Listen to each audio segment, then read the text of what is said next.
as-sunnah foundation. আসসালামু আলাইকুম ওয়া রাহমাতুল্লাহি ওয়া বারাকাতুহু। নাদিয়া জাহান আপনি লিখেছেন, আমার বড় বোন বাবার অমতে বিয়ে করে ফেলেছে, আমার কি এই বোনের সাথে যোগাযোগ রাখা উচিত?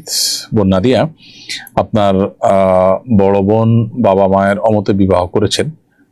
ফুকাহে আহনাফের মতে প্রাপ্তবয়স্কা মেয়ে বাবা মার অমতে বিয়ে করলে বিয়ে হয়ে যায়, যদিও অন্যান্য ফকিহগণের মতের ক্ষেত্রে ভিন্ন।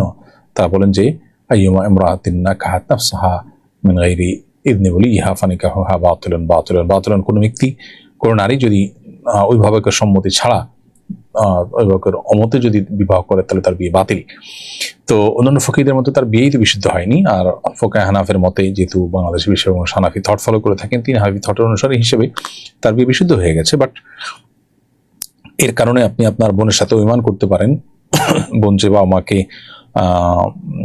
মাকে না জানিয়ে বা তাদের মতামতকে উপেক্ষা করে বিয়ে করেছেন, সেই জন্য আপনি বোনের প্রতি অভিমান করার রাইট আপনার আছে, এবং বোন যেন তার ভুল বুঝতে পারেন, সেজন্য তার প্রতি মানসিক চাপ যেন হয়, সেই জায়গা থেকে আপনার অভিমান করার রাইট আছে। কিন্তু এর মানে এই না যে রক্ত সম্পর্কীয় বোনের সাথে আপনি চিরকালের জন্য সম্পর্ক ছিন্ন করবেন, যেটা আজকাল আমাদের সমাজে দেখা যায়।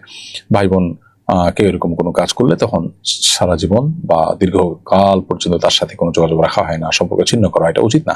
আত্মীয়তার সম্পর্ক ঠিক রাখা এটা আপন জায়গায় আপনার কর্তব্য, সেটা আপনাকে করতে হবে। এবং সেই সাথে এও সত্য যে আপনি তাকে অভিমানের মাধ্যমে যদি কোনো বার্তা দিতে চান, সেটা আপনি দিতে পারেন, কিন্তু সেটা খুবই লিমিটেড বা সীমিত সময়ের জন্য।